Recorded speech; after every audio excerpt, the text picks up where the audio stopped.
Untamed is going to be untamed. It's going to be a little crazy. I want to talk to my people. I want to talk to my brothers and sisters. We can have grace and humility in how we interact with other people. Oh, hot dog, look at you. And nobody talks about what's really happening. And let's have conversations about what truth is.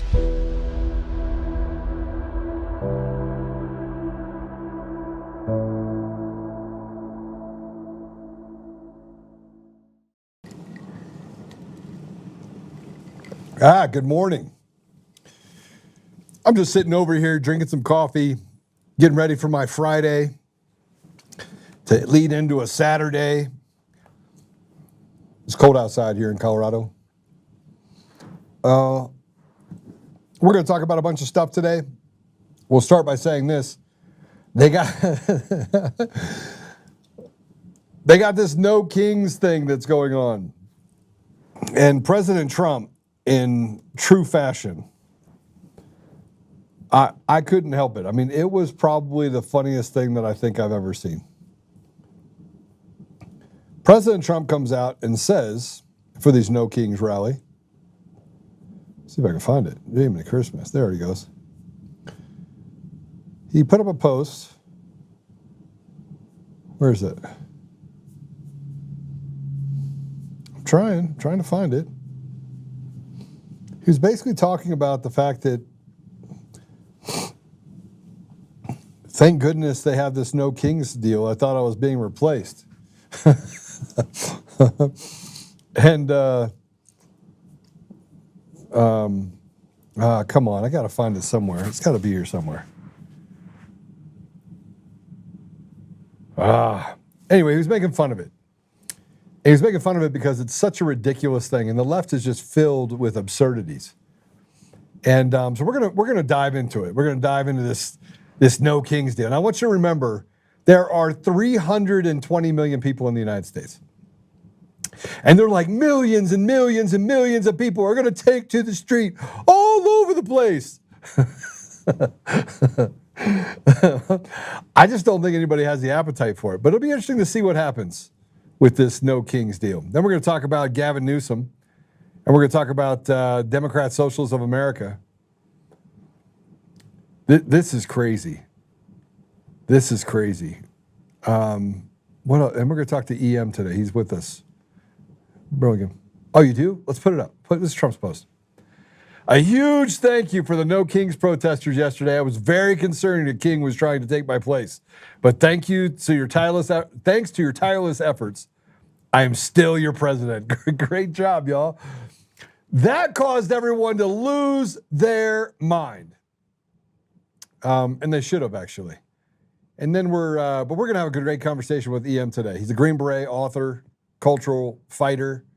I share almost every one of his posts. Now, he does share with me because I'm not big on social, but I check my messages. And when he does, I get enlightened. Now, he is not for the faint of heart. He doesn't really, the FAFO is a real thing to him. And he's just waiting, just patiently waiting for things to take a turn. And for us either to make the decisions that are necessary so that, we don't have to go to battle to save our country from an active coup, which is what we're in the middle of right now. But we're going to talk to him about the cultural revolution in America. And we're going to unpack the cartel's grip on the courts. And it is a cartel. It is a cartel. This is the manipulation that comes from what we are dealing with right now is absolutely insane. It's insane. And then we're going to wrap it up with a little bit of funny stuff. We're going to talk about some fun stuff, and hopefully you're going to go into the weekend feeling good about the weekend, spend time with your family, and we're going to kind of work through some stuff here. So with that said, I'm going to bring E.M in right now, and then I'm going to go through some of the cuts with him. I don't want him to sit in the background and watch me do this, so he can give me his thoughts on it as well. E.M, welcome to the show, brother. Good to see you guys. How are you? Good to see you. I thought we were going to get in trouble and that they were recording previously to you coming on. I said something inappropriate, and so I felt like I was the young Republican saying something to you. So I apologize. I don't know that I've heard anything truly inappropriate in a long time. I'm not that inappropriate. Kind of. I mean, if you're weak and you're kind of a soy boy, it would be offensive. Yeah, How you been, don't brother? matter. I've been good, man. Been good. Thought I had a stroke about 3 weeks ago. Turns out I had an infection in the nerve of my face, and so that was fun. Did you find out because you smiled in the morning and only one part of your face went up? Only half the face would work. Yeah. I was ugly enough to start with. I didn't need slouchy face. you got a face for radio. All right, I gotta show you some stuff. We're gonna go through this. Governor Newsom urged the nation to use the weekend as a declaration of independence against tyranny and lawlessness. But lawlessness is running our country. It is lawless when you put a guy out there that has been arrested 39 times in the last 8 years, right? That's lawless. Yeah. Let's go ahead and play it. Cut one. No kings. A declaration of independence against the tyranny, against lawlessness in the context that there was no rule of law. It was the rule of king. And I think increasingly people are waking up to the rule of law in this country, increasingly appearing to be the rule of Don. And I hope it's dawning on people how precious this moment is and what's at stake. And so I hope people put a stake in the ground, take the opportunity and time to participate this weekend, but again, do so peacefully with a deep realization of the consequences and what the founding fathers were all about. We call him Marina Mannequin. Those of us have known him since we were teenagers back home in San Francisco. He's a psychopath. Oh, he's that. The shit he just put together was like written by Chat GPT. You know what I find interesting about what he's saying, though, is that if you were to put it together and analyze it, you couldn't come up with anything coherent that you could point to. Correct. Except for little projection sound bites. All that was is a collection of little 4 to 6 second projection sound bites. Yeah. He's kind of a terrible human being. Well, he's from 2 mob families.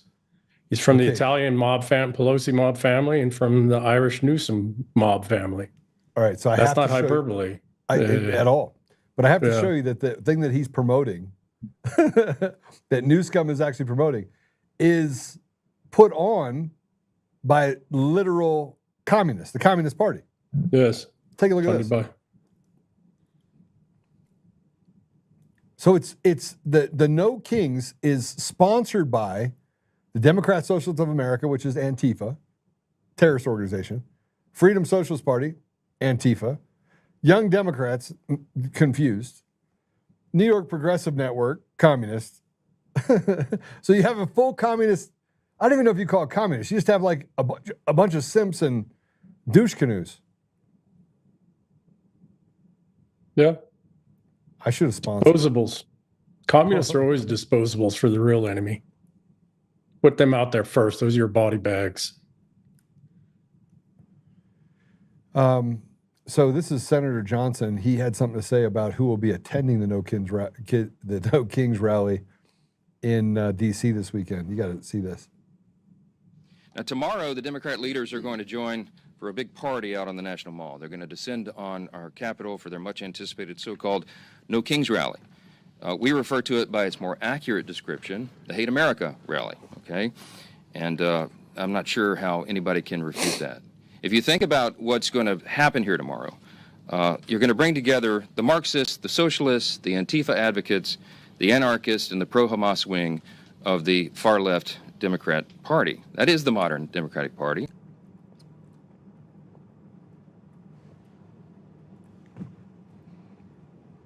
I always have a hard time taking him serious because he looks like a guy stuffed in a locker regularly when I was in school. I see that you're becoming more and more patient. So every time I read your new article, I go, man, he is ready for war. Like, let it go. All right, so we have this lady who got really mad. And so she scorched the idea of Trump becoming a king. but Trump never said he wanted to be a king. So I'm trying to figure out how this is even possible. Play it. No kings.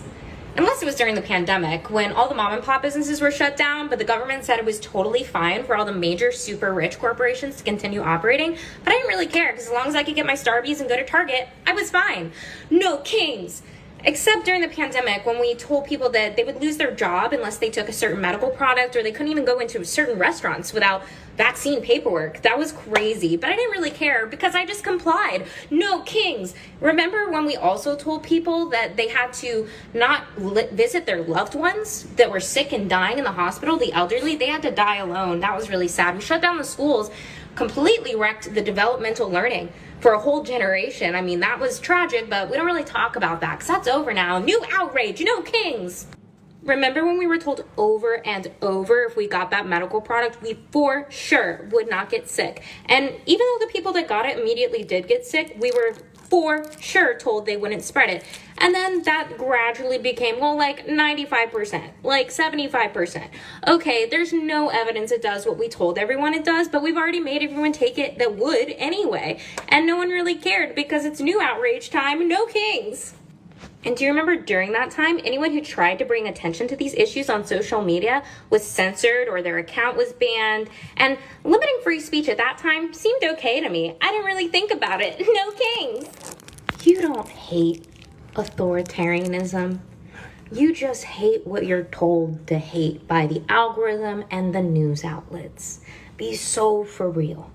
I just wish the anti-authoritarian energy was present during actual tyranny from both the federal and local governments during that time. But no, of course not. And it's not authoritarianism if the majority of the people voted for it, both popular vote and electoral votes. People wanted the border secure. So settle down and start thinking for yourself. Turn off the TikTok. It's gonna be okay. That one's wife material. I think I could hook you up. I think we have her information. Yeah. Well, I'm looking for a second wife now that I got my training wife out of the way. Oh, you just can't, brother. You cannot make this up. It just doesn't. It doesn't seem to end. It does not seem. It's all well. It's because all of this was done by theater kids. I mean, quite literally, all this stuff's being scripted by theater kids for theater kids. So, how do you think we break through this? How do we break out of this? Start shoving theater kids back in wall lockers. I mean, I love that idea, frankly. But I'm just for two things would have to happen. One, I'd have to buy a crap load of lockers for these guys, and then you'd have to get some locks on them. Then you'd have to make sure it had enough breathable holes so that when you throw it at the bottom of the ocean, that it sank. Then you'd have to worry about bloating. I mean, bring it's back just a lot of problems. Bring back shop and let the shop kids work it out. You'd have less fingers on people. Yeah. So, you know, that it sounds like humor, but it's actually true. I mean, this is, it's all scripted entertainment. It's all theater. And it's not real to them. You know, none of it's real to them. It's the same with, you know, the drunk, angry lady coming at you in the bar. She's yelling and screaming and pushing and shoving you. At some point, you just shove her back substantively, or you punch her because she's come at you with a weapon or something, and then all of a sudden it's real. And you'll see, it's not just a woman, it's effeminate men too. There's that instant flicker in their eyes where they're like, holy, oh, that's reality. And of course, then they normally go back to their insanity, start yelling and screaming again, et cetera. But, you know, for these people, it's all scripted theater. It's not real. And anything that's real happens somewhere else. So how do we break it? I mean, that's the $1 million question, right? That's happening, right? The defunding of the you know, USAID system, going after the cartels for the illicit funding, going after RICO cases against Soros and others who are using NGOs to, you know, when an NGO, when a nonprofit establishes itself, it has to declare whether it's going to be for public, political or whatever purpose. And if it's using it for political and it's not labeled as such, you can go after the registration and remove the nonprofit status. And then you can go after, using tax codes, you can go after the assets, right? And taxation and back taxation, et cetera. So the things that are necessary to break this structurally are happening. The problem is the enemy's been preparing for this for 40 years, and they have a $100 trillion war chest in offshore wealth. All right, so let me ask you a question about that. There's a lot there. You see a lot of things happening in the country that are designed to give authority to these really bad cartels to take over different parts of the country. You have Dearborn, Michigan, that's owned by the Muslim cartel, right? And it's a bad group. It's a really bad group. I mean, it's not owned by the moderate Muslims or the Muslims that are just want to go about and get along, right? These are really bad people that are pushing people out. They're abusing them. They're threatening them. And this is in our country, right? They took over the police departments, the DAs, everything, and they have created a private war environment in that environment. Same thing is happening in Texas.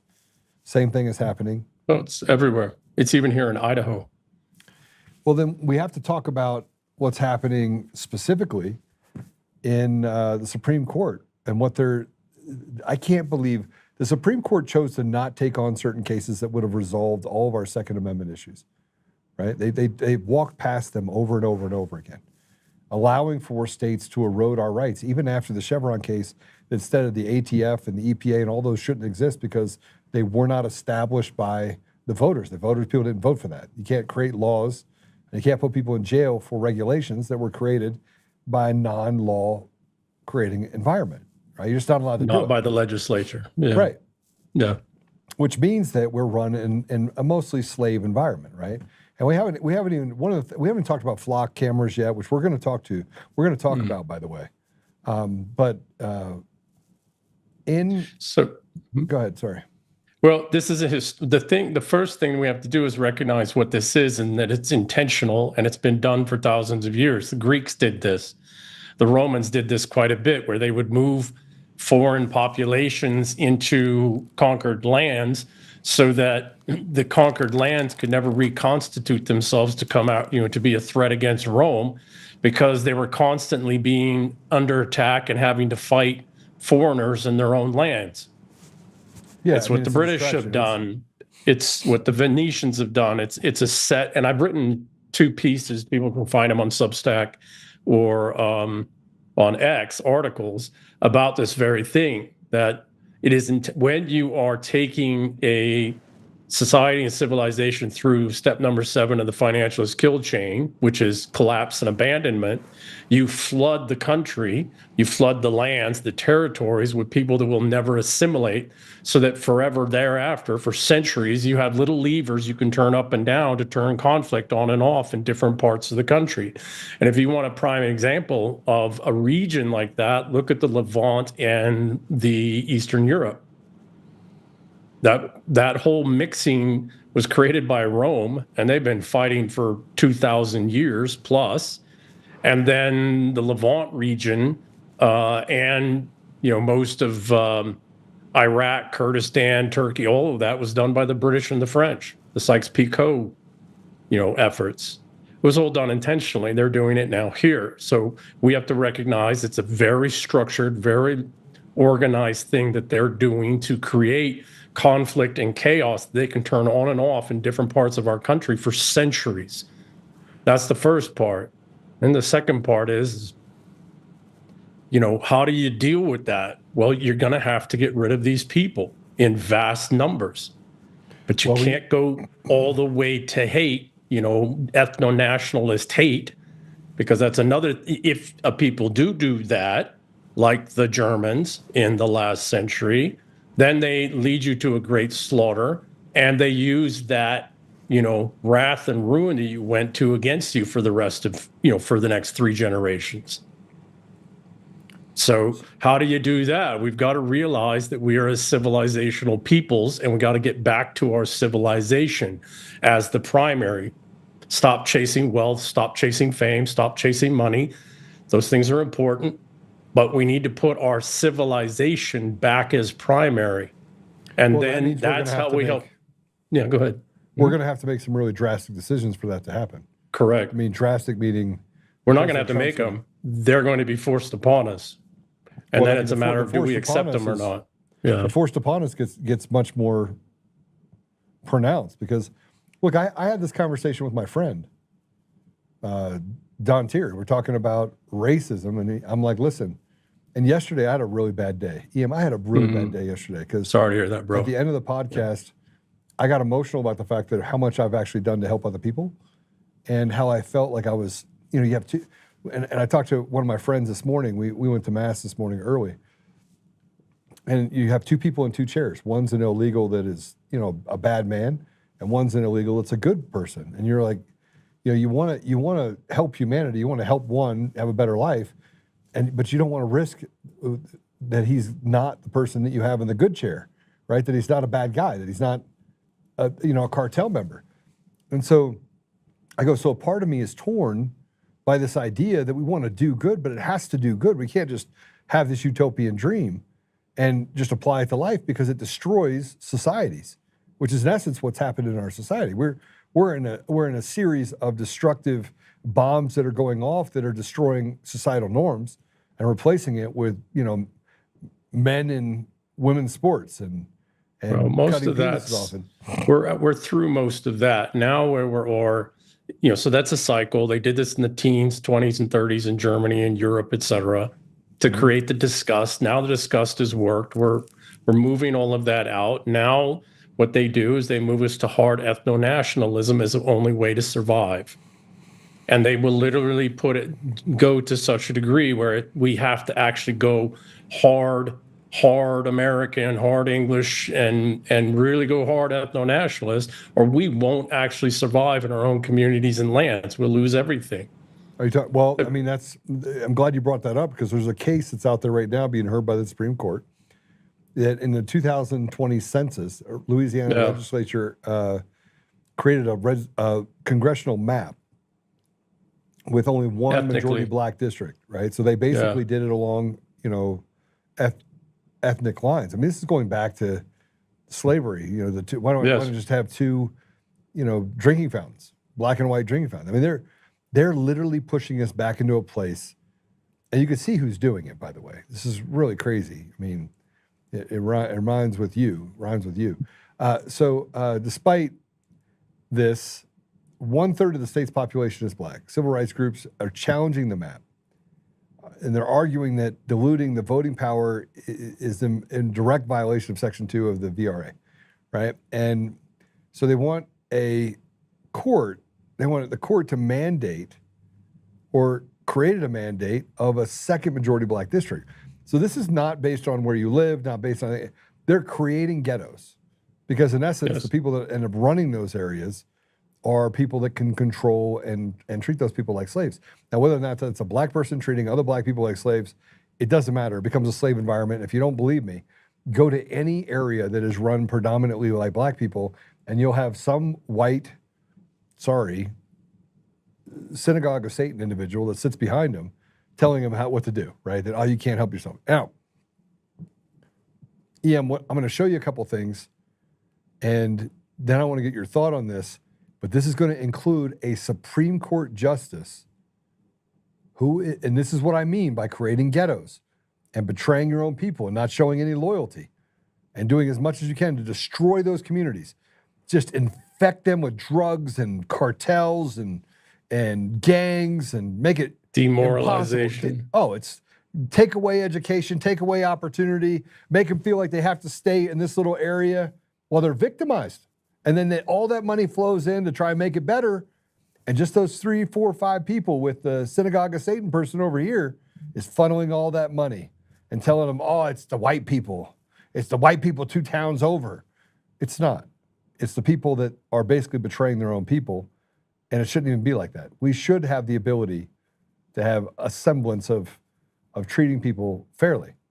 Anyway, the lawyer arguing the Supreme Court is not necessary to create race-based congressional districts because it's necessary. Because white Democrats were not voting for black candidates, whether it was Democrats or not. So let's play it. That's right. And in the state of Louisiana, that analysis was conducted in the Nairn case.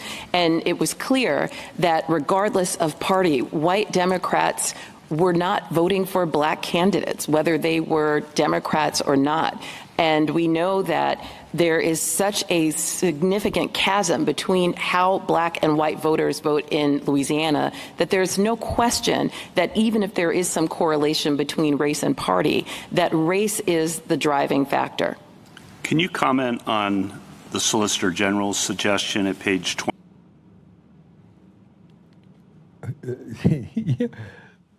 That is the biggest bunk. It's just not true. When you are ready to collapse a society, you flood it in every way possible with nothing but ethnic and basically ethnic hatred. And then you have people that, frankly, are some of the most retarded people you're ever going to meet. You put them in positions of power because you can control them. Well, and that's late stage oligarchy. So late stage, I just had this conversation with Alex Craner a couple nights ago. Late stage oligarchies, this is exactly what you do. You put in, remember the character in the movie Django, Samuel L. Jackson's character? Oh, yeah. That's who you put in positions of authority in these communities. Well, very much to what you were saying, so they work against their own people's interests. You know, I have to ask you, like, your soul is not black or white or green or yellow or purple. I'm English. What's that? I said I'm an Englishman from the English civilization, of which America was the greatest expression of until just about 40 years ago. Well, check this out. Katanji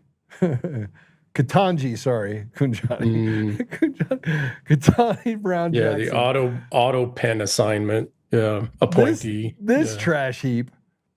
This person. Look, if you think this woman represents you, you ain't black. Go ahead and listen to her. This is what she had to say about black people. Go ahead, play it. I guess I'm thinking of it, of the fact that remedial action, absent discriminatory intent, is really not a new idea in the civil rights laws. And my kind of paradigmatic example of this is something like the ADA. Congress passed the Americans with Disabilities Act against the backdrop of a world that was generally not accessible to people with disabilities. And so it was discriminatory in effect because these folks were not able to access these buildings. And it didn't matter whether the person who built the building or the person who owned the building intended for them to be exclusionary. That's irrelevant. Congress said the facilities have to be made equally open to people with disabilities if readily possible.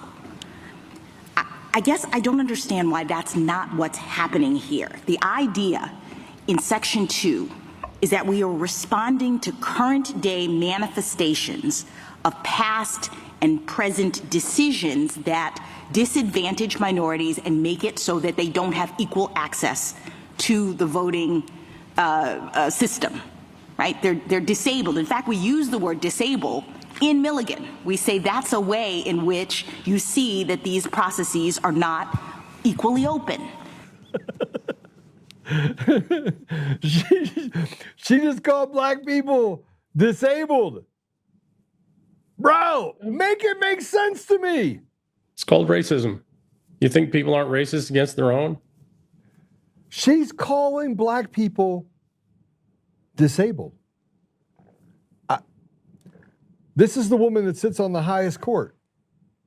This is the woman that has the ability to represent what is possible. An opportunity to say, pick yourself up by your bootstraps and let's get you opportunity and let's fix the school systems and let's stop people from shooting each other. Now you have to have President Trump come in with the But National she's not Guard. there on merit. She's not there on merit. So of course she thinks the way she does. She didn't get to that position on merit. No. So of course she thinks about it. That's the same problem in city councils. Another thing, these people get put in these positions. They know they don't have merit. Fraudulent systems. It's a fraudulent system. And so naturally they look down on black people. I didn't get here legitimately. So black people can't get here legitimately. Unfortunately, the problem is there are other black people that could and do. But we don't get to hear their names. They don't get put forward. They don't get, they don't get identified. Well, they get identified and then they get sidelined because that's actually a capable black person, like the Thomas Souls of the world and the other. Forgive me, I don't know the court's name, all the court's name, but the black gentleman on the court, right? These are people that didn't do it, or Alan West and others that have done the things that they've done on merit. Well, they tend to at some point, with some few exceptions, get sidelined. All right. Well, I need you to hear this because Justice Sotomayor argues in favor of black congressional district and got, I don't even know what you want to call it. Let's watch it. Reason to think that a racial group is being treated here too. You have proof of that here. No, you don't. What you have here is that Republicans and Democrats are different. There's no you have some that even white Republicans or white Democrats won't vote for black candidates. Right, but if these were white Democrats, there's no reason to think they would have a second district. None. And so what is happening here is their argument is because these Democrats happen to be black, they get a second district. If they were all white, we all agree they wouldn't get a second district. That is literally the definition of race subordinating traditional principles. Justice Kagan? You ain't wrong. No, again, it's late stage oligarchies right before collapse are turned into a medley of, a mismatch hodgepodge of populations and communities empowered in different ways and disempowered in different ways that are levers of conflict that can be turned on and off at will by the financialists, by the bankers. Well, let me ask you a question. If all those things are true,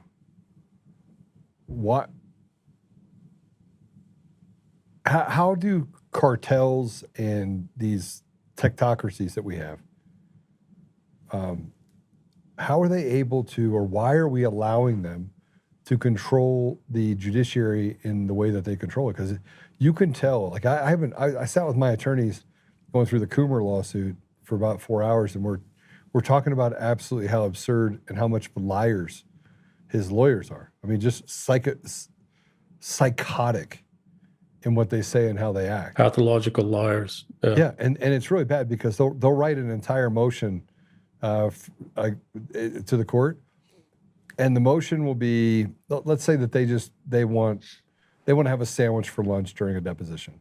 So it'll be like, I need a motion for a sandwich. And then it'll be like, Joe was mean to me. This is what he said on a podcast. Joe was mean to you, Judge. This is what he said on a podcast.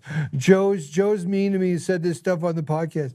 We need to protect ourselves from Joe. And at the end it says, so please give us our sandwich for the deposition.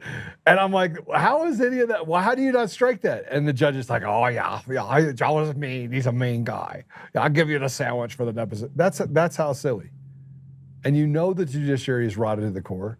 And they use all this stuff that is absurd. Right. So give me 1 second. There is a reason that the no king stuff is going around right now. They're not doing that by accident. It's not retard communists, Marxists behind it. They're just the useful idiots who don't have jobs and will go do stupid shit for a few shekels. Using Tommy's word for money, right? There's the reason they are going after the no kings is that historically the king was the one who was the check and balance on the power of the judiciary because the court served at the king's leisure.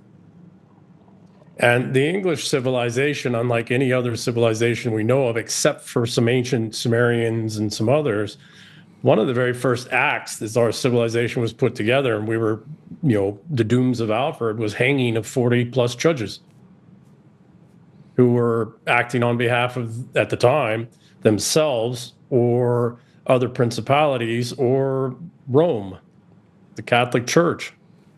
Not to pick on your Catholic faith, but that was what was happening, right? So the reason they are going after no kings is because in order to reset all of this stuff, the executive from the federal and state level and county level executives are going to have to act like kings. But not the kind of kings that they're trying to make us look at, which are absolute monarchs, et cetera, which there's never actually been a true absolute monarch. They don't survive, right? But what is going to have to happen is the kingly-like powers that are constitutionally written into our systems are going to have to be exercised for probably the next 10, 20 years as we clean out all of this rot. So they know exactly what they're doing. It's, again, what we have to understand is what we are up against is estrogen. Estrogen. Quite literally, what we are up against is the estrogenic. We are fighting a war with people whose brains and nervous systems are shaped by heavy levels of estrogen. They fight differently. They milk. conceive of war very differently than we do. So soy milk. Well, it's the soy boys and all, yeah, but it's really it's powerful women. Truth of the matter is 90% of the assets of the world are either outright owned or very heavily influenced by women. And that has to do with statistics of how many men have children and how many die and how wealth's passed forward and all of this stuff, right? So, and now it's even getting more heavily skewed because of, women are the only ones getting the good paying jobs and funding and investments anymore, et cetera. So we are quite literally at war with some very malevolent, powerful women and estrogenic males, estrogenic and predatory, because they like predatory males as well. They could use them as a weapon. And they fight very differently. Well, what has to reset the power of an estrogenic system? A frickin' king. Men. Actual men acting as men. Not with emotions, not with feelings, not with, right? But using the levers of power as they are to fire a whole lot of people and imprison people that have done real wrong, that have done real harm. Like I saw a meme the other day that was just like, man, that needs to be put out everywhere. It was, if a bartender can be charged for a DUI that a former, for giving somebody too much alcohol that then they go on to commit a crime or a DUI, if a bartender could be charged from that, why can't a judge be charged for letting a career criminal, violent criminal out of prison? Well, I think they should be, right? I mean, I think so as well. Correct. And I said that to my attorney earlier. I was like, until we get to the place where judges have a moral authority, which is what they operate under, they're the authority. But until they're held accountable for being corrupt in such a way that you can, if you can visually see it, they're removed from the bench on the first try. Until you have a no tolerance to the corruption that exists, they are going to continue to act with impunity until someone is in a position where they can knock them off, right? Well, in other words, get them out. So it's a little harder. So I totally agree with you. The issue is that it's a little harder to go after judges just because of the respect we have, culturally, legally, et cetera, for judges. However, we should be going to hell after prosecutors and district attorneys.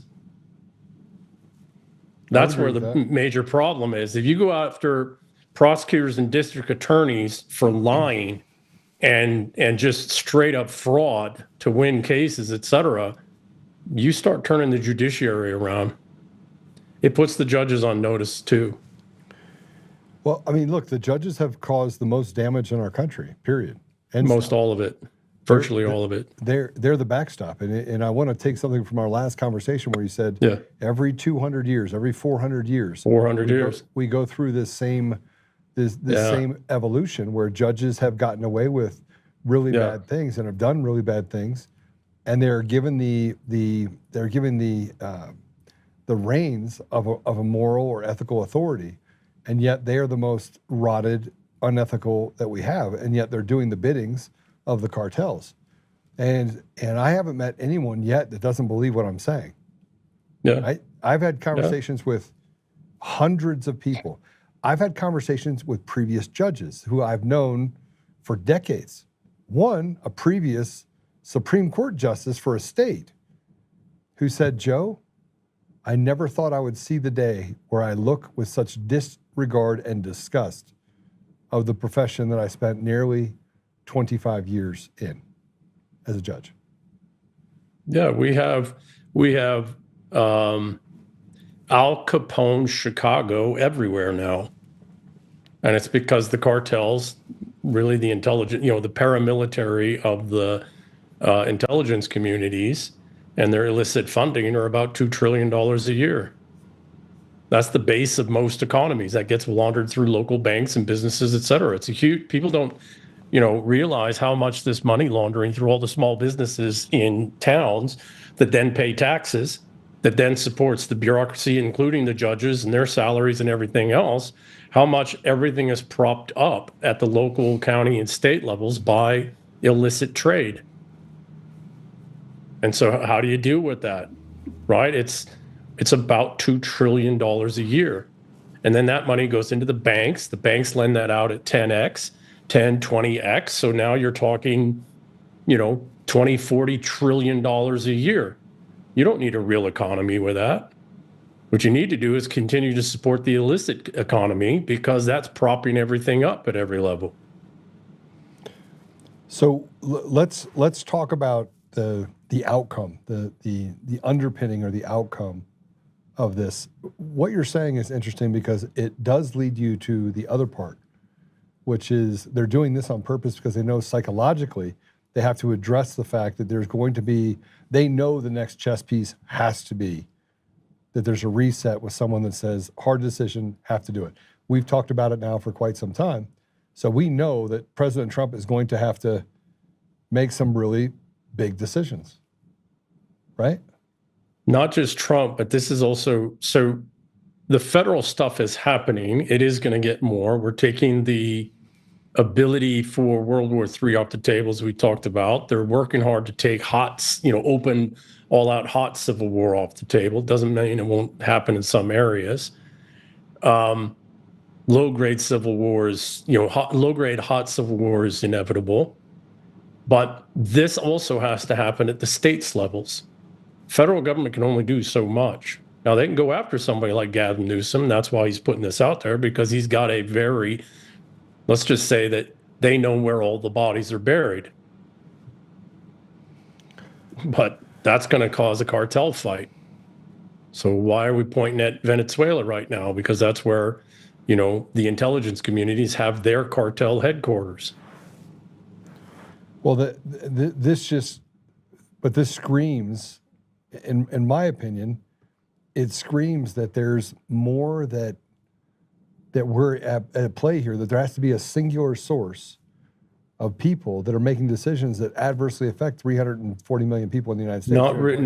No, it doesn't quite work that way. It's so give me a second. And this is the thing, this is how they continue in power, as we keep thinking that way. It's got to be a star chamber. It's not how it works. It's a system and a regime where people are replaceable.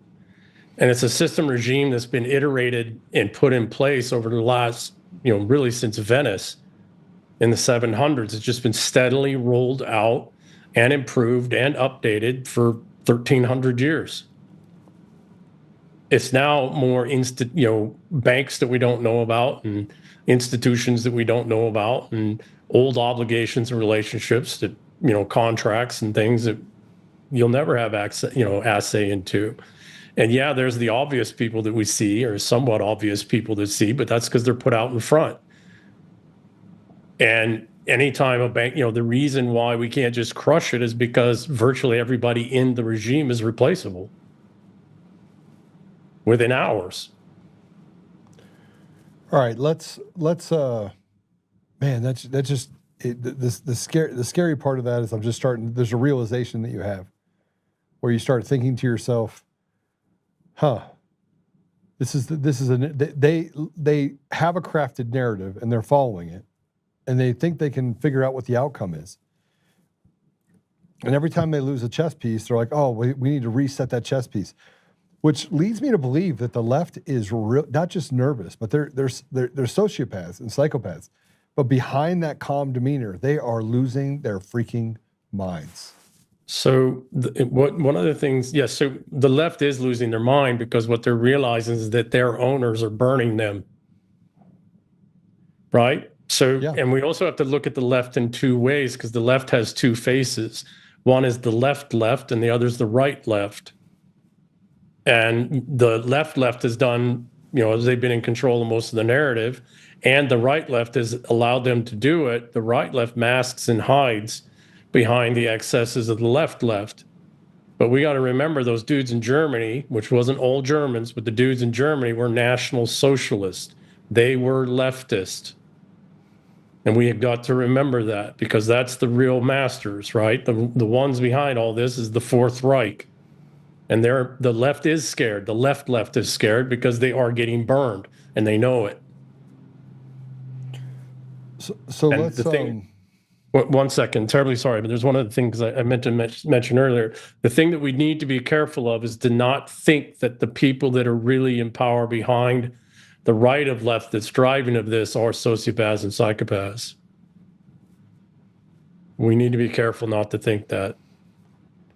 They just believe in what they're doing and it works for them and they hire and recruit sociopaths and psychopaths. But for a regime to last that long, it's not led by psychopaths and sociopaths. Which is more scary, right? We don't want to believe in that kind of humanity. Well, it's difficult to believe in it because it opens up your mind to the possibilities of what we really could be heading into, right? Yeah. Well, Solzhenitsyn said evil. What did he say? The line between good and evil passes through every man. Hey, listen, I said it yesterday. I am capable of great violence. And I hope that I never get to the place where I have to be violent, but I'm prepared to be violent at all times. But violence is not evil. Depends on how it's used. It's, violence itself is, unfortunately, is the only counter to what's coming and what's happening. It's the only counter to evil. At some point, you have to literally draw your swords and hack away. Yeah. Now, you want to try and set up all the conditions so you minimize the amount of that has to happen. And, where we failed 400 years ago is that we didn't take all of this into account and we let them, we hacked away in the English Civil War and the Inglorious Revolutions and the 30-year war and the 80-year war and all that other stuff on the continent I couldn't really care about. But we lost because we didn't want, we were coming out of the Enlightenment and we were, getting into, the higher Enlightenment ideals, and we didn't want to believe that evil was in mankind, and we let it embed itself real deep. Yeah, we hacked away. We lost. And we need to make sure we don't do that this time. So we have a capture of the judiciary. So we have this institutional rot. And then we have foreign and domestic agitators that they have that play this part in creating outcomes. So how do you have... It's not outcomes, it's narratives. It's narratives. What people got under... So I wrote 2 articles here recently called Total War, right? Total War pieces. Yeah. So what we need to realize is quite literally what's happening. The entire world that we're moving in now is driven by algorithmic trading. And it's driven in all the things that we see, all the things that are agitated, et cetera, are not about the political movement. They're not about this. They're not about that. What it's about is that action is going to drive somebody's investment strategy to a $3 billion gain that day with algorithm trading. And they might set that movement up 3 years, that trade, that's what they call it. It's complex movement. They might set it up 3 years in advance. We like to think all this stuff is happening organically, politics and political movements and social movements, and it's all being driven by finance that's making money, right? The alchemist's dream off of human blood and human conflict. Because these actions drive different stocks and different markets and different times and different directions. Algorithmic trading is roughly 90% of all trading now. It's trading virtually 24/7 around the world. And, we invested, I wasn't involved in it, but I looked at some of the companies early on in social media so that we could get closer to the information cycle to drive our trading strategies. And then by 2011, 2012, back when I was in algorithmic trading, well, actually, I was in special operations at the time, but I was still talking to my colleagues from when I had been in.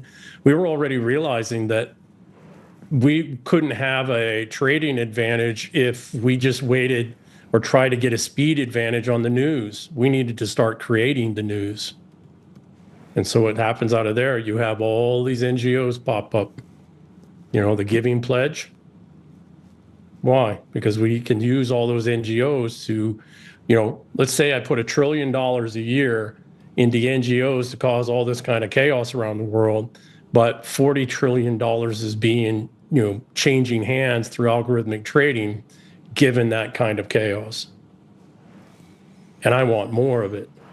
I want more little levers because there's other very sophisticated algorithmic trading platforms. Algorithmic warfare basically is what it is. And I'm having a harder and harder time, kind of with brute force, shall we say, winning. So now I want to fracture and fragment things even more, so I have even more levers and can do even more sophisticated portfolios of algos. But that's really what's driving everything. It's also why we've done all this cheap capital and pumped tens of trillions of dollars into the capital markets so that we have capital to play with. Yeah, we have capital to play with a $34 trillion debt currently. Yeah, well, so what? People will pay for that or the country will collapse. What do we care? We've made $100 trillion in the same 15-year period. So you're I don't mean, when I say we, I don't mean me personally, but the old algo game I used to be in. All right, so now this is a much more difficult question, but I know that you've written about this as well, and that is, and I want to paint this picture from the perspective like we're standing on the sidelines. Let's hypothetically say we're not Democrats, we're not Republicans, we're not independents, we're just people. We're just people. We're bystanders. Yeah. We're observers. Conscientious objectors. How about that? Which neither one of us would ever be. But no, you have a judiciary in this country that is innately evil, or at least rotted to a place where. What's that? It's resentful. It's resentful, Yeah. like I wrote about in the Eternal War. Yeah. Yeah. So you have that problem, and it stands up and it says, under the guise of justice, right? You're a justice system, and you say that you're trying to do eternal good. You have people that do things to put criminals back on the street, and really, but how really does that contribute to poverty and violence and death and all the lack of opportunity?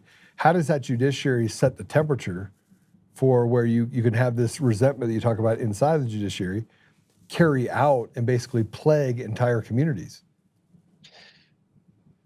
So give me a second. The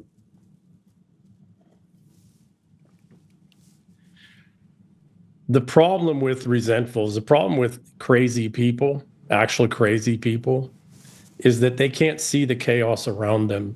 Right.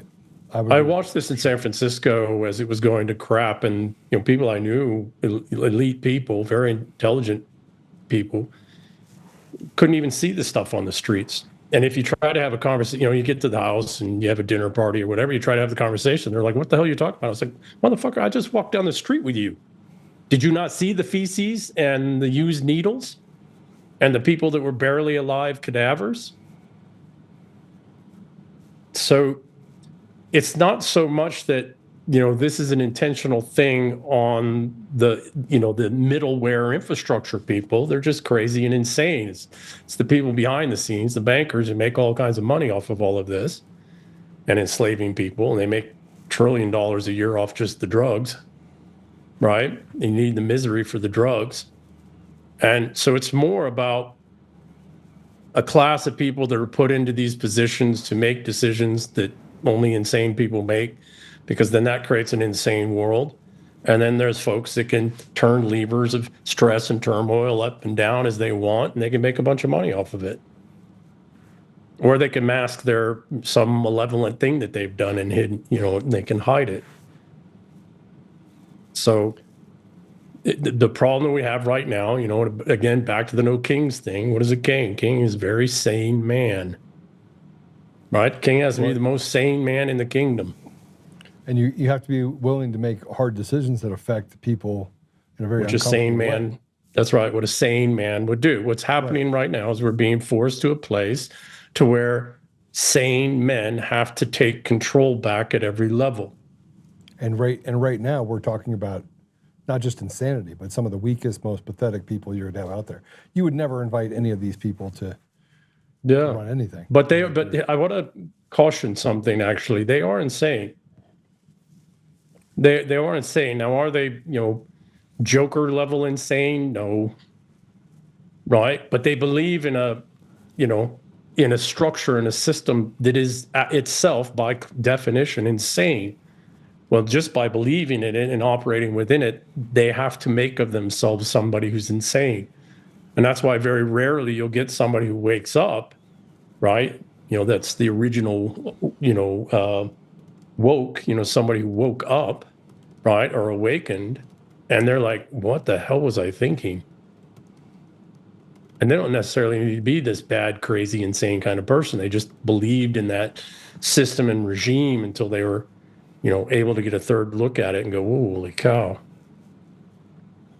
So this is the point about no kings. The subtle but very profound piece down underneath is it is a total fight, narrative war, and not about Trump. This is about strong, healthy, sane men taking back control of their communities. Well, historically, for lesser peoples, that's like a king. That's somebody's a tyrant. No. It's just me, for my sense, it's just me being a father. It's right? kind of brilliant, though. Yeah, it is kind of brilliant. Yes. It's for a couple reasons. I have to ask this because yesterday, Big Balls, they had the 5. Yeah, the court, yeah. Yeah. And you had this piece of trash attorney or judge that gave them probation. Now these are criminals. These are common criminals, and they hunted down this young man. I mean, it wasn't a random act. They hunted him down. They waited for him to come out, and they basically attacked him and his girlfriend. And he basically took the brunt of it. Was beat bloody. Right? So what are the consequences of a legal system that feels nothing for its victims? No, because that's in essence what we're at. Sane, strong men are going to have to do what they have to do to retake control. And I've said this numerous times, and I don't like it. I don't want it. But a lot of people are going to get destroyed, and a lot of people are going to die. People have to be held accountable for their crimes. Yeah, I mean, look, I'm all about people being held accountable. In 100 different ways, I'm all about it. And yeah. But we, on our side, when we are holding them accountable, we do have to act as best we can within the constructs and confines of the law. Now, not as they're adjudicating it, but as the law actually is, the intent of the law, and within the bounds of constitutionality. Okay, so I want to walk through some of the things that we're dealing with secondarily, which plays into all this, because they've created racism in this country over the last 10 years. They've manifested it. No, it goes back 40. It was already happening when you and I were in school. But go ahead. I mean, you could say that, but when I graduated high school and I went to college, that was like in one of the best. Like it was prominent in the 80s, but you go in the 90s, like I would go maybe it was just me. Maybe I was just okay with it because I didn't care if you were black, white, green, purple. I love to fight. If you want to fight, let's fight. Right? I'll throw you around like a rag doll. I didn't care how big you were. I didn't care how much you thought you were. I would go right at you, right? So I didn't have people that came at me. And I didn't have people that came at people around me because I created this environment where, I mean, you could almost say that people were like, yeah, I just don't really want to mess with you, Joe. But I didn't see this racism. I could walk into a bar, say hi to black dude, white dude. I could walk on the street. You have 10 black guys sitting on the street. Hey, you guys want to play some basketball? Let's go play. They wouldn't be like, oh, we're not playing with you, white boy. Now you go to Utah Park over in Aurora, and you're white, and good luck getting on the court. You can't get on the court. It is, and they talk about racism no matter where you are. I was in the airport, walking, and this woman's like, get out of my way. She walks to get in my way, to have me get in the way. I just walk right through her. And she made the comment like, you know, I've been getting out of the way for white people for so long. And I just put my hand, pushed her out of the way. Yeah. Get out of my way. The camera's going to show that you're a piece of shit. Get out of my way. Right? So I just pushed her out of the way. And you'd say, well, Joe, you should have just taken the high road. I did take the high road. Should have knocked her ass out. I've never hit a woman. But well, and they know that. So what are they doing? So now so here's the problem, okay? If you make anybody, any gender, any race, a protected class in any form or fashion, they will become a tyrant. And they will become a tyrant in all these passive aggressive ways, such that the only recourse is violence. They know it. They know it. Yeah. And they're going to push as hard as they can in every way that they can. But they're perpetuating a lie. The whole narrative is a lie. Yeah, well, but it's being fed to them, right? By all this academic bullshit and all. It's all been done on purpose. Again, it's exactly what I'm saying. We have to remember that the people behind all this are not the left of left folks who were crafting all the narratives that got pushed around all this time that created this. It was the right of left people who hate all of those people and want us to kill them because they're undesirables. You know what you're saying, right? That they basically I know exactly what I'm saying. Created this problem to send people to their death. Correct. That's a sad way of going about things. Sad way. And I don't think you're wrong. I just have to digest it, I think, a little bit. Well, I'm grappling, you know, I can see it so clearly. It's so obvious. And I am quite literally, my friend, I grapple every single day trying to figure out how to do this other than, oh, hell, we're going to have to start killing undesirables. It's not because I consider them undesirable. It's because they've been made undesirable. They've been forced into this lie, and now it's like, okay, what am I supposed to do? Just allow myself to be beaten like big bulls and destroyed and have my family? I got kids. I got family. Yeah, so I mean, the thing is, don't hate. And yeah, go ahead. Yeah. No, go ahead. Well, I was just going to say, you know, I don't know that there's any other way. Now, there's some things that we can do going after ringleaders. There's things we can go do going after judiciary. There's things that we can do to minimize what's coming. But every single day I look at this and I'm like, I don't see any other way. That this situation has been created, very carefully constructed, vast amounts of money and effort put into it for 40 years. And this is the thing that upsets me about everybody looking at the Marxists. Yes, the Marxists are bad, but the Marxists are insane. It's the National Socialist that we brought into every level of government and industry and banking and finance who are behind all of it. Why? Because their undesirables list is the very same it was in the 1930s.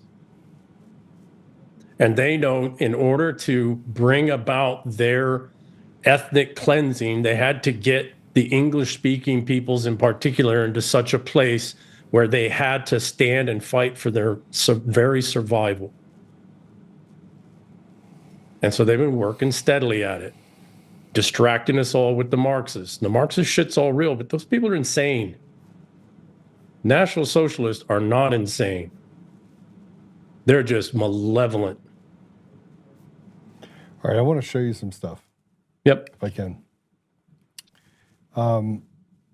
This is a woman that regrets leaving the United States. Mm. Here, let's just go ahead and play it. See one. you're an American who is considering leaving the country to move somewhere else, make sure that the location you choose isn't based off of fear and lack mentality. I regret moving to Costa Rica. It's a beautiful country. I love the nature and wildlife, but moving to a third world country where I don't know the language, I don't have any connections, resources, or opportunities, that didn't make my life any easier by any means. I was just so scared of what's going on in America politically that I was in fight or flight. I was like, how am I gonna afford to survive? Like, how am I gonna find a place to live? Like, I was freaking out. And then I came here and made my life so much harder. And now I'm trying to go back, and I just like wish I didn't leave in the first place. And it's so weird to like want to move to America right now with everything that's going on, but I just left so many privileges and resources behind, and I want them back. It sucks. But there's another piece I want to give to people. When hard times come, heaven forbid, and I mean that genuinely, right? But when hard times come, the people that left, when they come back, they have, if the people survive, they have no respect, no credibility. You can look at even the American Revolution, right? Back 250 years ago. So if you sorry this happened to this young lady, right? But what does she expect not having done her research? There's a lot of places I'd rather go than Costa Rica. I mean, if you like hanging out with monkeys. And it's a beautiful place. Monkeys. It is beautiful. Yeah. But there are actual monkeys everywhere. Yeah. Same with Panama. Yeah, I can't handle the humidity anyways, so wouldn't be for me. Well, we're going to do, so I want to show you this. This is the Minneapolis mayor candidate, Omar Fatah.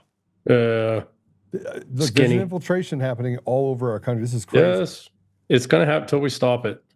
And this is the Baddies for Omar. Wait till you see this. Go ahead and play it. Hey, Baddies. I heard the Baddies are having an event for the campaign this Friday. Can you tell me more about the details? Yeah, you heard it here first. Our first Baddies for Omar sketch and sip is happening this Friday, October 17th at Aria Cafe. A donation of $50 or more will get you into the event and get you a cute t-shirt like this. Hope to see you there.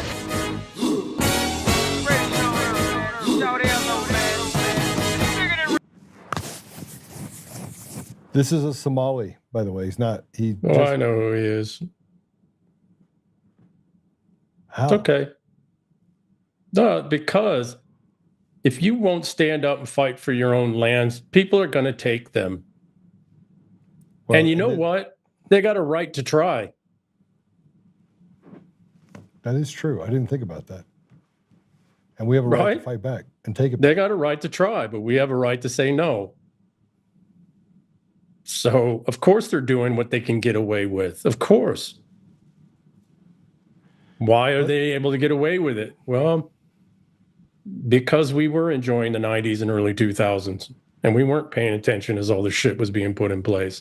And that's probably why they made the 90s and early 2000s so universally pretty cool. Right? Yeah. Pretty crazy stuff. I want you to see this. There's the borders closed on our side, and I'm going through a few things with you because there's a lot going on right now related to this racism and all this narrative that's pretty crazy. Mexico is deporting illegals south to Guatemala and beyond, and so it's funny that they want us to take them. And now they're saying, okay, we can't have them either. Check this out. Así fueron detenidas familias enteras en el estado mexicano de Chiapas, fronterizo con Guatemala.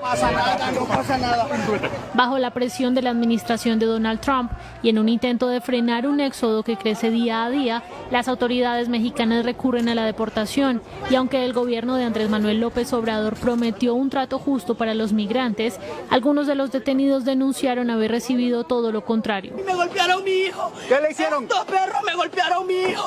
Desde octubre del año pasado, miles de centroamericanos. I mean, look, this is the problem: is that the useful idiots get brought over, and then when they get sent back, I mean, it's a problem. I don't blame these people at all. They're just poor peasant people. Yeah. I don't get upset at poor peasant people. You can't. Not even here, right? Because they're being used as pawns, as disposable pawns in a much larger game. I don't get angry at, right? Even when they do something really stupid, I don't get angry at, I don't get upset at, I don't blame the peasants at all. And I got to actually, again, just like this moron in Minneapolis or wherever, right? The guy running for office. I don't fault them for trying, you know, if an opportunity is open for them to try and change their life, I don't fault them for trying to take it. Now, I also don't think that they don't pay for their choices, right? That doesn't give them a free pass, but I don't fault these people at all. They're just poor peasant peoples. Same with that idiot running for office. He's just a peasant. And they're trying to do the most they can do. The masters, however, now those ones I hold accountable. Those ones I get angry with. Yeah, I would agree with that fully. Do you think black people could be racist too? Some of the most racist people I ever met. Well, everybody's racist. Everybody's racist. Now, it's a matter of what does that racism mean, right? What does it mean? You know, it's like, I'm at a point right now that if you're not English, and I mean English civilization, I don't mean white people, but I mean if you're not somebody who comes from or adheres to or resonates deeply with the English culture and civilization, the principles of our culture and civilization, I'm racist against you. I don't care if you're white, black, yellow, brown, whatever, right? It's just, and the honest truth is, and it's taken me a long time to get to this, a long time. I spent half my life in and out of the Far East in Asia, right? But the reason is that our civilization is the immune system against all of this. It's the only immune system against all of this. It's the only thing with which all this complexity is just like, yeah, no, that's not this, that's not this, that's not that, that doesn't fit here. We don't believe that. We don't agree with that. That's not right. Our ancestors fought that bullshit out 300 fucking years ago, 600 years ago, that we had a fight about this and we worked that out. And we're just not going to allow that. That's what a civilization is. And a civilization is composed of multiple cultures. But they're cultures that adhere to the master civilization. And you want a prime example of it is Russia and China. Yeah. It's why they've been able to survive the communist, attempts to take over and destroy them. It's why Russia survived the oligarchic, collapsing of Russia after the Soviet Union. Why? They fell back on their civilization and fell back on themselves as a civilizational people. Well, that included the Chechens and the Dagestanis and, the Kazakhs and the Uzbeks and all these others from Central Asia. They are unique cultures and distinct peoples, but they also have 1,000-year plus shared history of Russian civilization.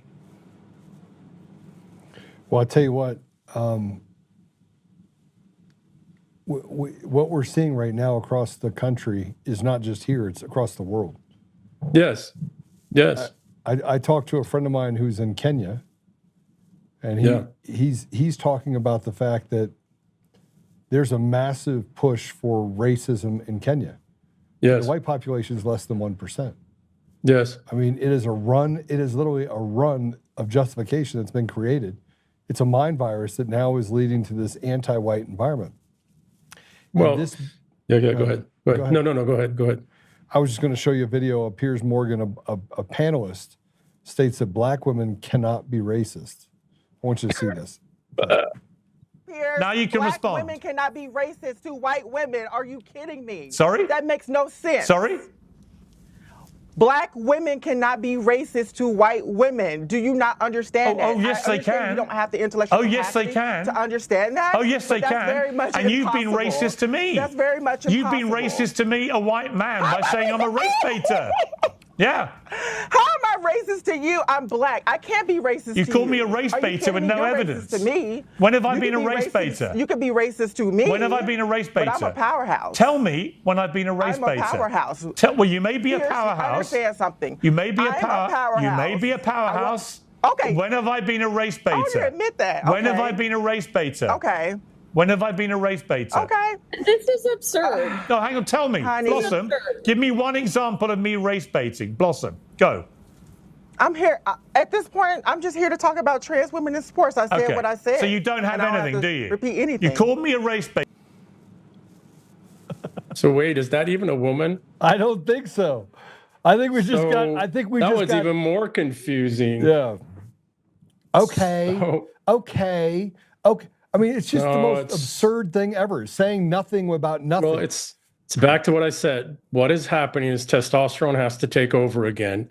Yeah. Sane, rational, logical, strong, firm, non-emotional, not hating, non-prejudicial. Well, not the prejudice that they're talking about, but we do have to make assessments and judgments about who gets to stay and who doesn't, who gets stripped of their assets and who doesn't, because of what they've done, and of course, and what they're doing, not because they belong to some group.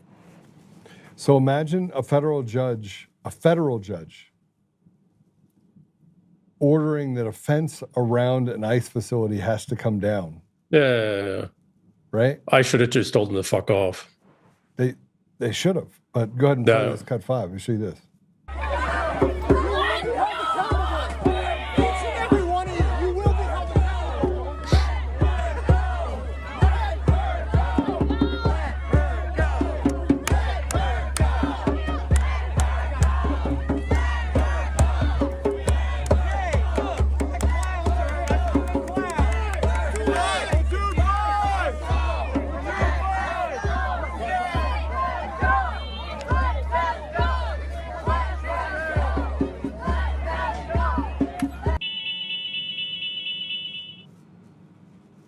It's okay. I mean, what this is the right of left, the Reich, the Fourth Reich is burning their Marxist assets. And what are they trying to burn their Marxist assets to do? Cause violence. And it's worked a couple times. They had the assassination attempt on Trump, and they killed Charlie Kirk. So it's worked sometimes. At some point, we're going to have to do something about it. They won't stop until they will not stop until they are forced to stop. And they know that. I don't know that we're there yet. I think it's probably, because in order for us to do the very hard thing that we have to do, we have to make sure that we have exhausted every other remedy first. We must. It's getting pretty close, though. Well, we're moving through them, but there's still some moves and still some steps and still some things that we can do. Get rid of one of the machines, things mail-in that ballots. I mean, if you get back to a voting system, that will actually but this clean isn't things out. the problem is very much though. This is not so much about voting anymore. What this is about is very much what you've been talking about is the judiciary, and so what needs to happen is judges need to start getting removed for cause. But the problem is that requires legislators normally at the state and federal levels, and they're bought off. They're owned. So then you lead me back to the part where we're heading towards a massive civil war. Yeah. And the trick then, I can't, again, man, I look at this all day, every day. It's what I do, right? And I cannot see any other way. Now, there's some things that could happen, and I'm praying that they do. And really, all it takes is a return to lawfulness in the legislature that then starts to use its constitutional rights to start resetting the judiciary. I just don't see it happening. I haven't seen it happen at all. Now, I am seeing constitutionality at the federal level restored in the judiciary. That's working. But that has to happen vastly more, and it has to happen all the way down to the city judges, and county, and those state supreme courts, et cetera. And I'm just not seeing that at all. And that's again, the American Revolution. The founding fathers signed 50 plus founding fathers signed a document that the Declaration of Independence, making an oath, swearing an oath to one another that no matter what came, whether there was a loss of life or fortune or whatever it is, that they would stay loyal and stick through to the end until this new legal system this new constitutional system was brought about. What drove them to that? It wasn't taxes. It was corruption in the English colonial and the crown courts.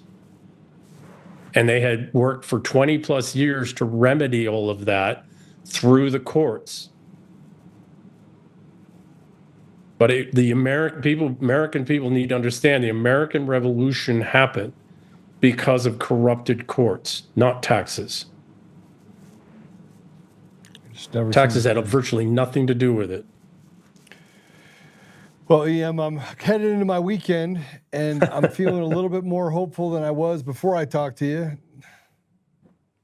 I think we're going to be okay. We have an old civilization. America, the American peoples, our civilization, our rule of law is 1,000 years older than America. It's been through these fights. We've been through them again every 400 bloody years, and then we do minor ones in the middle there. Right? Now we're at a major one. I have some concerns about some things, but I remember not too long ago, I knew Chinese, Black, Hispanic, white Americans that were through and through Americans. We're still here. Yeah, we're still here. We're just getting a little older. We're getting a little older, but the good thing is you could do testosterone replacement therapy now and a little bit of HGH, and we're right back in it, baby. Hello, how you doing? Here we go. Just be careful, if you're violent for more than 4 hours, see a doctor, right?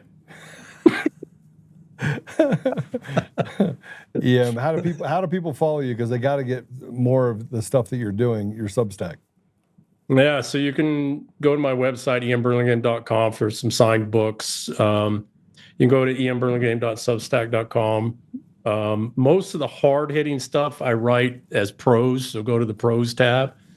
A little bit drunken prose, and then Twitter, of course, where I'm staying more in the flow of things, because that's where the heavy concentration of the narrative crafting and the fifth generation.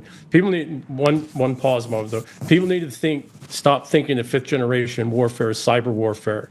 It's financial warfare. And it's being driven by algorithms and algorithmic trading, which is behind everything. And so that's where the real fifth gen is. Everything else just feeds that.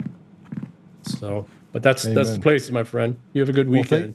Thanks for spending Friday with me. Yes, it's sir. always good. And so I tried to draw out stuff that I get from what you write, and you write things pretty regularly. So you go over and definitely check out a Substack and X. Twitter, X, one of the two. You want a fun fact? Let's do it. I just got this so everybody can understand. I got a phone call yesterday or the day before yesterday that says, Joe, they're coming for you. And they're trying to cancel you. And I was like, yeah. So I said, all right. And I didn't say anything to anyone else. I mean, everyone in here didn't know that I got that phone call. But today, I got this, received nearly 500 emails from Spotify today. We have hundreds of podcasts pulled from the platform. Episodes of your podcast have been removed. Following content has been removed from your service. The automatic review tools identified third-party music in this content, and you have not responded to our inquiry about the use. Here's another one. Oh my gosh. So they literally took down our podcast. Isn't that nice? That's what they do. Yeah, it's just crazy. The whole thing's crazy. We got to start shoving theater kids back into wall lockers, man. I'm just telling you. It seems like it's a small thing, but it is what it is. It is a Friday, though, so I'm not going to let anything get me down. E.M, thanks for joining us, brother. Appreciate you very much. Take care. All right. God bless you.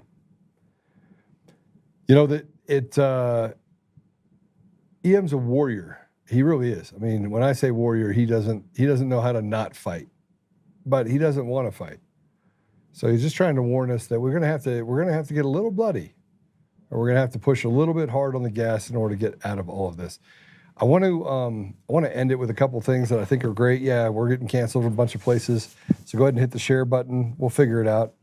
I think you guys are working on it, right? Austin, you working on it? It looks like we can at least get some of this stuff turned back on.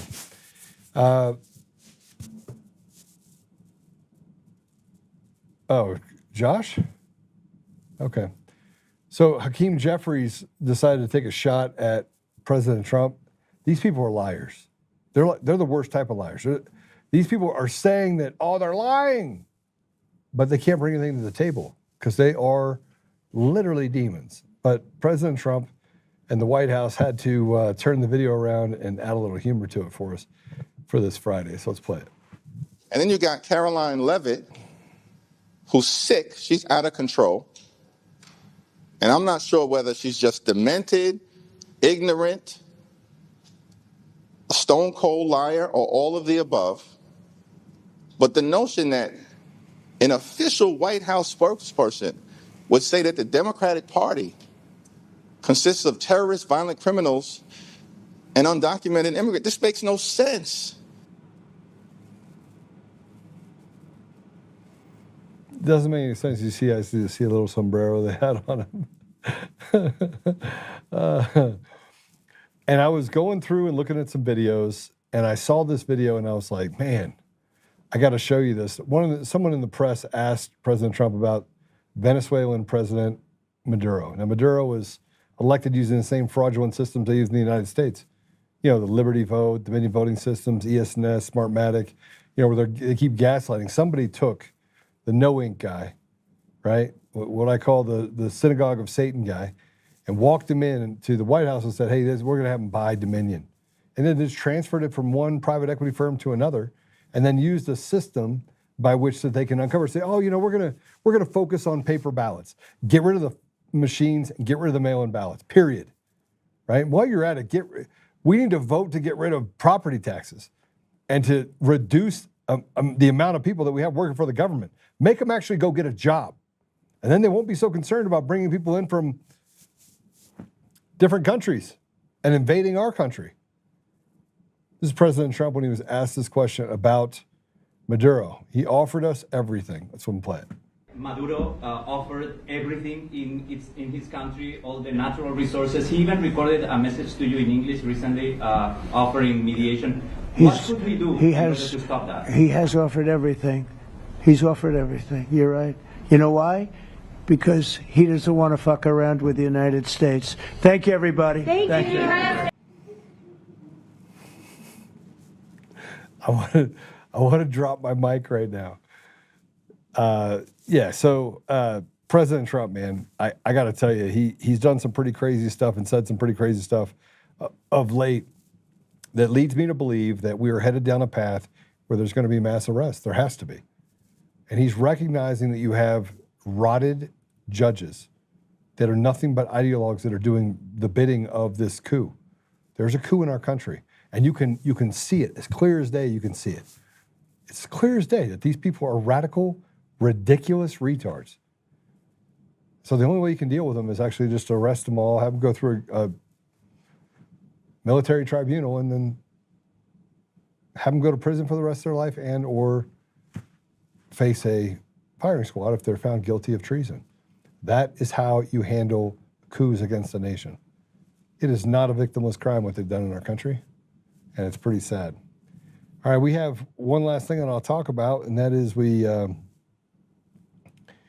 put out a email and a letter today that talks about Tina Peters. So, by the way, if you want to make sure you get notified when we actually go live, you can text Untamed, UNTAMED, to 89517. And we'll send you a text message when we go live. If you want to actually sign up for email, you can go to untamednation.com and sign up so I can send you an email. But we have this thing where every day we want to send stuff to our political leaders. And this is an immediate demand for the Tina Peters release, end of political persecution of a patriot. The chains binding Tina Peters are not just bars of steel. They're the shackles of a system terrified of truth. A heartbreaking betrayal of the very democratic republic system she fought to preserve. As a Gold Star mom who lost her son serving America, Tina's quest began in 2021 with a simple, heroic act: safeguarding Mason County elections records to verified Dominion machines amid whispers of fraud. What followed was a nightmare of vengeance, prosecutors twisting her oath-bound duty into a data breach scheme. Judge Matthew Barrett unleashed venomous scorn, calling her a charlatan who lies as easy as she breathes, and slamming her with a 9-year sentence on October 2024. This isn't justice, it's vengeful crucifixion, denying her bond on appeal while suppressing evidence like a Venezuelan expert's testimony on the hackable software. The anguish is unbearable. A grieving mother, now 70 and battling fibromyalgia, isolated in Pueblo's La Vista Correctional Facility, her First Amendment rights crushed under the boot of political vendetta. How can we sleep while a patriot rots for exposing cracks, fissures in our election system? The violation deepens with every ruling. Peter's October 16, 2025 hearing saw the state desperately move to strike her team's sworn testimony, desperate to bury proof of a system vulnerable to undetectable vote changes, echoing the Colorado Courts of Appeals' early bond denial, despite no clear Supreme Court precedent. Federal magistrate Scott D. Vaharlek doubts on her habeas petition only amplify the injustice, as Colorado officials oppose Trump's DOJ review, framing her as a danger for speaking out while fraud festers unchallenged. This is calculated silence, overturned contempt charges, deleted records, and a jury trial rigged with bias, all to protect the narrative over a woman's liberty. The emotional scars run raw. Peters, who became the first Democrat in decades to flip her district in 2018, now endures a hostage status. Her appeals mirrored in the swamp of violations while the powerful evade scrutiny. Congress, your silence echoes complicity. Where's the outrage for a woman jailed for patriotism? We have to get Tina Peters out, by all means necessary. And Todd Blanche and Pam Bondi, you actually can do something. There is the ability to reach in and take her out as a witness. You're in the midst of a coup of a nation at every state in the country that has been swallowed up and captured by radical leftists. You have the ability to do it. You just go in, pick her up, say, no, we're declaring her a witness because she witnessed it. She was there. And then from there, you've done it in different states. Then you have the opportunity to reset some of the expectations of what's happening in Colorado and around the country. And if that's not enough and you want cases, there's a case right now in Colorado that the feds, you can walk right in, you could arrest the governor, the attorney general, and the secretary of state. All in one swoop, all the information's there, and over $15 million bribery case. It involves Supreme Court justices in a state, by the way, that barred President Trump from being on the ballot. And if that's not enough, you have other judges and you have other attorneys. You have the AUSA in Colorado, which, man, frankly, married to one of the Colorado Supreme Court justices. You have people that are involved in this scheme to defraud the people of Colorado and the people of this country. You just use that. Go and get them. You'd arrest them all. And then at least you'll get to the bottom of this deep well of corruption that you face here in Colorado. We've got to get Tina Peters out. So go over to Untamed. If you didn't get the thing this morning, make sure you sign up and we'll send this stuff out to you so you can talk to your congressman. All right, let's pray it out, shall we? Do I have anything else? Or are we good? We should look at comments. E.M, we're all racist. Yes, Maud, he believes that. Saw the letter, also did an all-out email this AM for Tina. Thank you, Gammy, for doing that. Todd Blanche is a Democrat. He lost every case for President Trump, except for the Stormy Daniels case, which anyone that was an attorney could have won that case. Hakeem makes me want to be racist. Okay, Jeff. Liars without morals. I agree with that. Leave this earth with America. How is it? I don't want mass death. Yeah, I don't think any of us do. All right, let's pray. Father God, thank you. We are so grateful. We're grateful for the blessings we have, and even in its darkest day, we still feel the blessings that you put in our lives. Even as we struggle with trials that we have, we do recognize that we are a blessed nation. We're a blessed nation in decline, but we are a blessed nation nonetheless. Father, I just ask you that as we walk through our normal steps every day to procure restoration, to bring you back to our country, bring you back to the very way of life, to reject this satanic regime that has been thrust upon us in every way. Reject what they're doing to our children, reject what they're doing with gender fluidity, reject what they're doing in creating an environment where there's no accountability and there's no consequence. We reject it, Father. And I ask you, Father, if you could just protect our leaders, protect President Trump, protect those that are having to make hard decisions. And as we head into this weekend with these No Kings protests, Father, I just ask that you would turn the minds of these young people that are going to be out there, that they may be able to see clearly what is right in front of them and see the deception that is represented by these really, really just strange people. I ask these things, Father, humbly in the name of thy Son, Jesus Christ. Amen. All right. We'll see you guys later. Coca-Cola, you should talk directly with President Trump. Yeah, I should. One day. All right, you guys have a great weekend. Don't have too much fun. Remember, don't drink a lot. Don't drink and drive if you do. Don't punch a terrorist in the face. Don't drive through the No Kings rally. And, just enjoy some time with your family. God bless you all. We'll see you soon.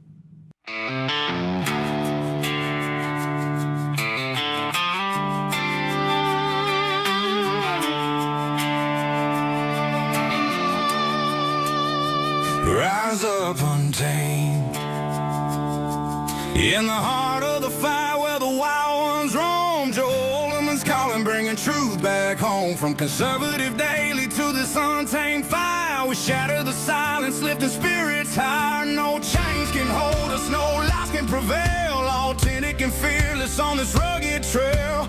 Patriots gather under stars and stripes. Untamed nation, igniting the night.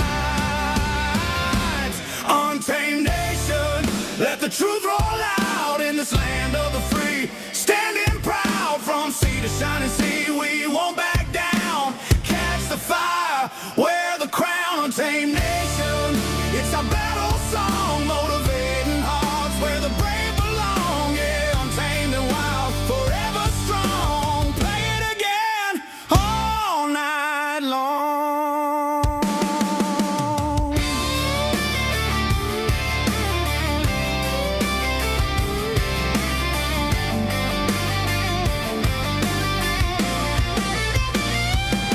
Break the mold, chase the real, no more games, time to heal. Joe's voice leads the untamed crew. Truth matters through and through. Untamed nation, let the truth roll out in this land of the free. Standing proud from sea to shining sea, we won't back down. Catch the fire, wear the crown. Tame nation, it's our battle song, motivating hearts where the brave belong. Yeah, untamed and wild, forever